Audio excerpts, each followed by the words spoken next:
everyone. Over the holiday weekend, President Trump delivered two defining, unifying, and patriotic speeches which drew widespread praise by those who cherish our values, honor our history, and seek to advance policies that lift up all Americans. The president outlined a vision for the future. The president outlined a vision for stronger and safer communities. President Trump said, after all, what do we want? We want a strong military, great education, housing, low taxes, law and order.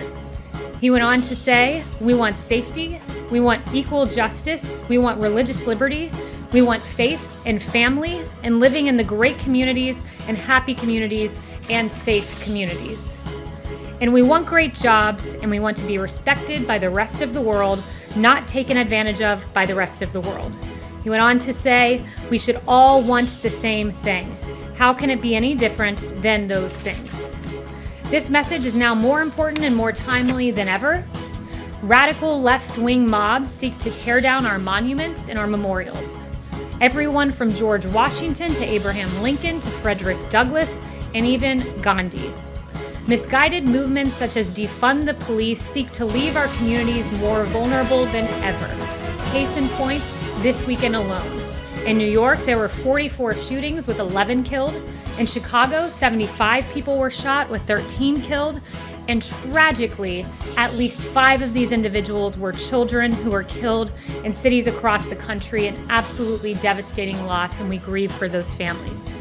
Crime such as this is dark and it is divisive. This July 4th, the president said, our movement is based on lifting all citizens to reach their fullest God-given potential. Never forget, we are one family and one nation. We will teach our children to cherish and adore their country so they can build its future. This vision is not a culture war, as the media seeks to falsely proclaim. It's an embrace of our American family, our values, our freedom, and our future. And with that, I'll take questions. Kayleigh, I want to ask you just a couple of questions. The first one, why is the president so supportive of flying the Confederate flag? So I think you're referring to a tweet this morning, is that right? Well, I think you're mischaracterizing the tweet. The tweet was aimed at pointing out that the FBI report of the alleged hate crime at NASCAR concluded that the garage door pull, which had been there since last fall, was obviously not targeted at a specific individual because, in fact, it was a garage pull, and in fact, it was there since last fall, long before these 43 teams arrived.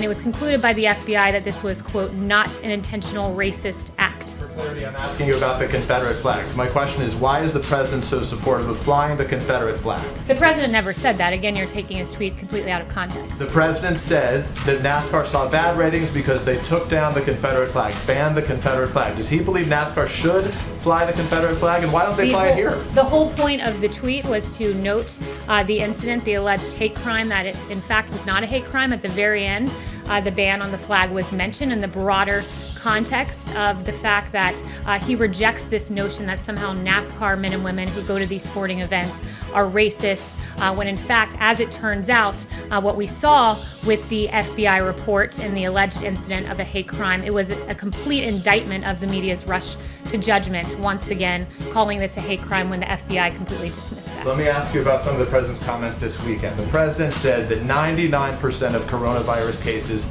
are totally harmless. Which members of the White House Coronavirus Task Force agree with that statement? So what the president was pointing to, and I'm glad you brought it up, was a factual statement, one that is rooted in science, and one that was pointing out the fact that mortality in this country is very low. And I have two charts that we'll pull up to illustrate that. The first chart is the case fatality rate in the United States. And as you can see, the mortality rate has gone like this, the case fatality rate. And also in the second chart, you'll see, hopefully they have it up behind me, but the case fatality rate in this country vis-a-vis other European countries is much lower than, let's say, France and Italy. And what that speaks to is the great work of this administration with therapeutics and remdesivir and dexamethasone, and that's what the president was pointing out. So I want to get back to just to follow up quickly though. So if you don't die, is it not harmless? The president was noting the fact that the vast majority of Americans who contract coronavirus will come out on the other side of this. Of course, he takes this very seriously. Of course, no one wants to see anyone in this country contract COVID, which is why the administration has fought hard to make sure that's not the case with our historic response effort. John. Kayleigh, to follow up on Peter's question, what is the president's position? Does he think NASCAR made a mistake by banning the Confederate flag? So he said I spoke to him this morning about this, and he said he was not making a judgment one way or the other.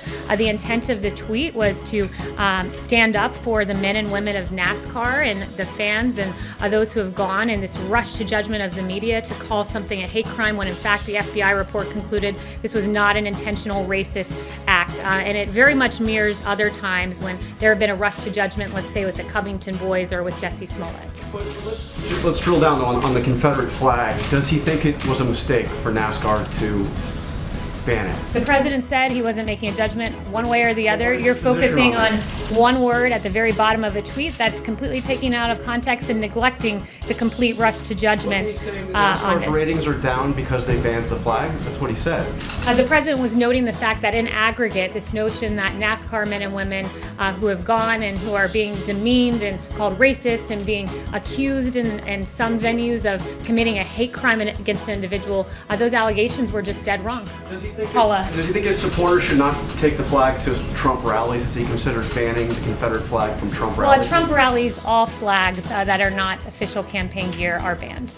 Yes. Kayleigh, why is it Bubba Wallace's responsibility to apologize for an investigation into a news that he didn't report and he never even saw? It was NASCAR that found this, that reported this, and even the FBI referred to it as a news, even if they said it wasn't a specific crime against Mr. Wallace. Why is the president even suggesting that Mr. Wallace should apologize? Well, look, the FBI, as I noted, concluded that this was not a hate crime, and he believes it'd go a long way if Bubba came out and acknowledged that as well. This was not a hate crime as noted by the FBI. He's been very clear that the FBI found this was not intentional. Why is he addressing Mr. Wallace?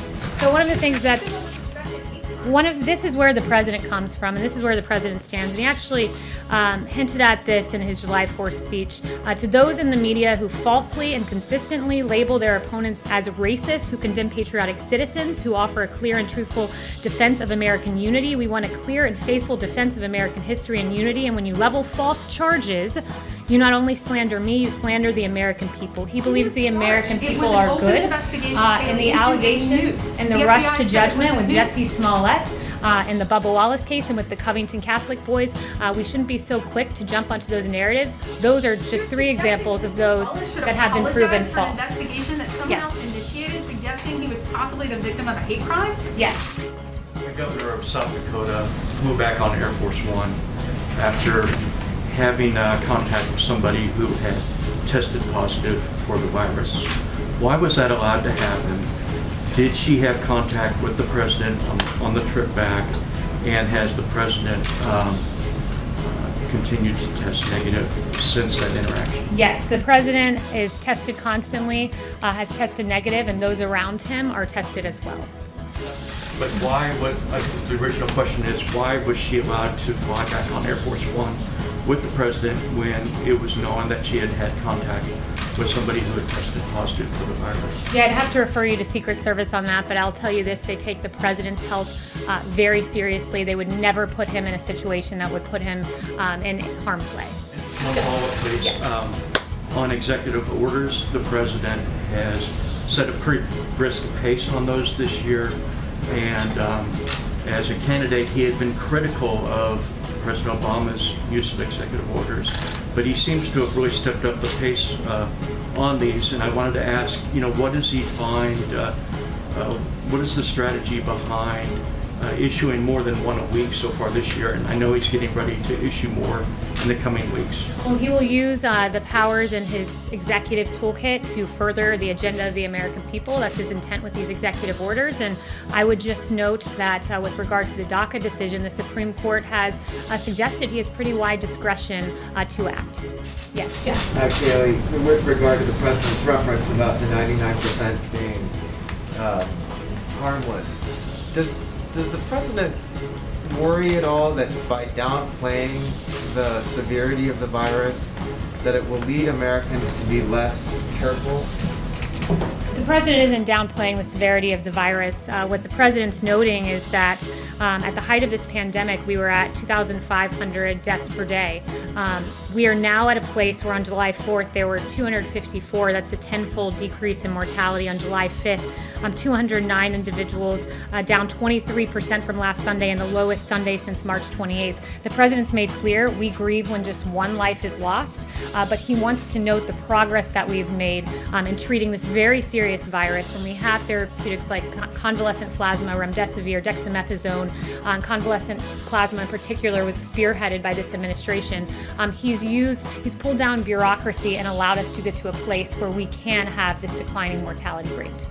Just to follow up on the NASCAR thing, you were saying that we're taking the tweet out of context, but this is what he tweeted. He says, had Bubba Wallace apologized to all those great NASCAR drivers and officials who came to his aid, stood by his side, and were willing to sacrifice everything for him, only to find out that the whole thing was just another hoax. That and flag decision has caused lowest ratings ever. How are we misinterpreting that? I've explained to you, this is, I guess, the fourth attempt, but we'll try it again. In aggregate, what he was pointing out is this rush to judgment to immediately say that there is a hate crime, as happened in this case, as happened with Jussie Smollett, as happened with the Covington Catholic boys. And in aggregate, those actions made it seem like NASCAR men and women were racist individuals who were roving around and engaging in a hate crime. The president's intent was to say, no, most American people are good, hardworking people, and we should not have this rush to judgment, knee-jerk reaction before the facts come out. The FBI did their job and determined there was no hate crime. Mario. Hold on. Just the one thing that wasn't clear in your response, and that's why I asked about it again, and it follows up on Paula's question, is why should Mr. Wallace have to apologize for that when his whole team and all of these colleagues came around him to show support? Yeah, and that's the best of America, is coming around when the media alleged a hate crime, coming around and supporting Bubba Wallace as they should have done. I think that shows how loving NASCAR fans are and the fellow drivers. But I think it's important that we point out the fact that there was no hate crime. The FBI concluded that, and President Trump was merely saying that Mr. Wallace should agree with that consensus. Yes, Mario. Apologize. He's saying Mario, he has to yes. apologize. That's what we're trying to ask you, Kayleigh, is why should he Mario, have to apologize yes. about that? I'm not going to answer a question a sixth time. Mario. You've been asked it, but you haven't answered. Mario, go ahead. Kayleigh, on the Confederate part, why would the president not praise NASCAR for removing the Confederate flag, particularly given the history of that flag, the symbol that it has for African Americans, and also what it represents in terms of just the treasonous acts and the insurrection against the Republic? So Why would you not praise them for taking that down, even if it's a ratings hit? the president takes great offense when Americans are knee-jerk reaction summed up as racist. In aggregate, the picture being painted here in this incident seemed to be that there was that suggestion there, when in fact what we're seeing across the nation is this vast cancel culture where we're going to tear down our monuments, we're going to tear down Gandhi, we're going to tear down George Washington, we're going to tear down Lincoln. It's really quite appalling what we've seen happen across the country, and the president wants no part in cancel culture. He wants no part in the tearing down and defacing of Matthias Baldwin, an abolitionist, Philadelphia's Civil War soldiers, John Greenleaf Whittier, vandalized, an abolitionist. He wants no part in this. He stands against the demonization of Americans, and he stands firmly on the side of preserving our history. Yes. The flag is a different issue. He is not, I said from the very top of this briefing, he has not given an opinion one way or the other on that. I just spoke to him this morning. Yes. What exactly does the president see as positive or uniting then about the Confederate flag? Why did he decide to tweet about it this morning? The president never used those words. Those are the words of a reporter, not that of the president of the United States. Yes, Phil. The president argued on Friday and then again on Saturday that many of the problems the country faces stem from, quote, extreme indoctrination and bias in the education system. If that's the case, is he working with Secretary DeVos to address what he sees as a major problem? What steps is he taking to undertake this, and could you give us an example? Yeah, I'd have to inquire about that, about specific steps that he's taken. I'm not aware of his conversations with Secretary DeVos, but I will certainly follow up. But look, we've got a real problem in this country. When you have rioters, who I've listed off some of the examples of abolitionists, there seems to be zero understanding of history when you're defacing the statue of Matthias Baldwin and John Whittier and Ulysses S. Grant. There seems to be a lack of understanding and historical knowledge when the Armenian Genocide Memorial, remembering victims of all crimes against humanity, including slavery, is vandalized. There seems to be a lack of understanding of history when the first responders sculpture is damaged, when the Polish War Hero statue, the World War I Memorial, the Lincoln Memorial, the World War II Memorial, and absolutely the Robert Good Shaw and the 54th Regiment Washington Memorial that honored African American soldiers who fought valiantly in the Civil War was damaged in Boston. We need to have a better historical understanding, and I'll follow up with you about specific conversations. Yes, Holly. Thank you, Kayleigh. I have a question about masks. The president has sort of equivocated on the issue of masks, and we know that a number of Republicans are starting to say that it's the single most important thing that Americans can do to protect each other. What is the president's message to Americans who hear those messages and say that they simply don't want to wear a mask? What does the president say to those? The president was very clear last week that if he were in a situation where he wasn't tested daily and he was in close proximity and unable to social distance, that he would wear a mask. So he has made that clear. His rally this weekend in New Hampshire, masks are not only handed out, but they are recommended. Yes. Thank you, Kayleigh. I wanted to say, first off, point of fact, Bubba Wallace did not make any kind of false report. And I'm wondering, in general, why the president thinks that issue is worth his time and focus right now in the midst of a deadly pandemic. And then also, you've said he has no opinion on the Confederate flag. Why can't this White House unambiguously state whether or not it supports displays of the Confederate flag? No, I said... And Confederate monuments, which are much more a part of this question than Gandhi. Yeah, I said that his tweet was not to indicate approval or disapproval of that particular policy of NASCAR. It was an aggregate to stand against the rush to judgment, to call something a hate crime before the facts were out, when clearly the media was wrong about this, when clearly I never said that. Perhaps one of the reporters said that, but I certainly did not. But he believes that we should be, that the truth matters, and that the truth was the FBI did a thorough investigation, and what was concluded that there was no hate crime here, and we should all be grateful for that, grateful that NASCAR fans came together in a great display of American unity around Mr. Wallace, but then we should also be equally unequivocal about the truth of this situation here, and that most Americans are great, hardworking people. Yes. Cultural stuff worth his time and focus during the pandemic. Yes, he's focused on two things at once, something we're all capable of doing. And what about an unambiguous statement on the Confederate flag? Are we capable of doing that? Look, the president has made clear he was not taking a position one way or the other in that tweet. Yes. Yes. If I may. Does the president support the Cleveland Indians and the football team here in Washington considering changing their names? I haven't spoken to the president on that.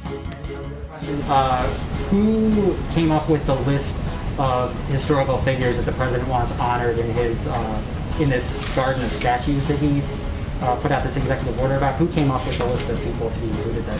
So I don't know exactly who came up with that list. I can ask about it, but it's a pretty extraordinary list of people. I think we can all agree on the fact that great American heroes are people like Harriet Tubman and Frederick Douglass and Booker T. Washington and Martin Luther King Jr. These are incredible men and women in our history, Susan B. Anthony and Billy Graham. So I think we can all pretty much widely acknowledge that these are American heroes. Yes. Thank you, Kayleigh. The president signed the Payroll Protection Program extension over the weekend.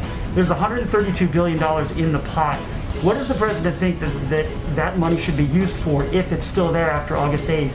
And then in a CARES 4 specifically, what should be there to help small businesses? Yeah, so I don't have any updates on Phase 4. I've mentioned that the payroll tax is something of great interest to the president because it would help low and middle income Americans most. PPP funding, they've done an extraordinary job with that. Small businesses across the country have gotten this, and we've kept people on payroll, so he's very pleased with the progress that's been made there and the continuing functioning of the PPP. Yes. Would he veto a bill then that did not have a payroll tax relief in it? Yeah, I don't want to set parameters or conditions. That'll be up to the president when the bill arrives on his desk. Yes. Thank you, Kayleigh, so much. As President Trump wants to reopen the country, what will be the criteria to cancel the travel bans? Because we know that the bans are still in place for European countries where the situation is under control, and on the other hand, there is no ban on hotspots like Russia, India, or Mexico, for example. So what is the criteria? Yeah, so I don't have specific criteria to give you. I'd have to refer you to the State Department and Secretary Pompeo and his remarks on the topic during his last press conference as where we currently stand. But President Trump and the administration have taken bold, decisive, and frequent action to secure our homeland, and a big part of that has been these travel restrictions. And we're working with countries around the world. We hope to have a day where international travel is open, but right now this is about putting America first. And I want to say this. Yes. European countries, now the UK, are starting to open for foreign visitors, but the US is still banned. How do you think the world is looking at the United States right now?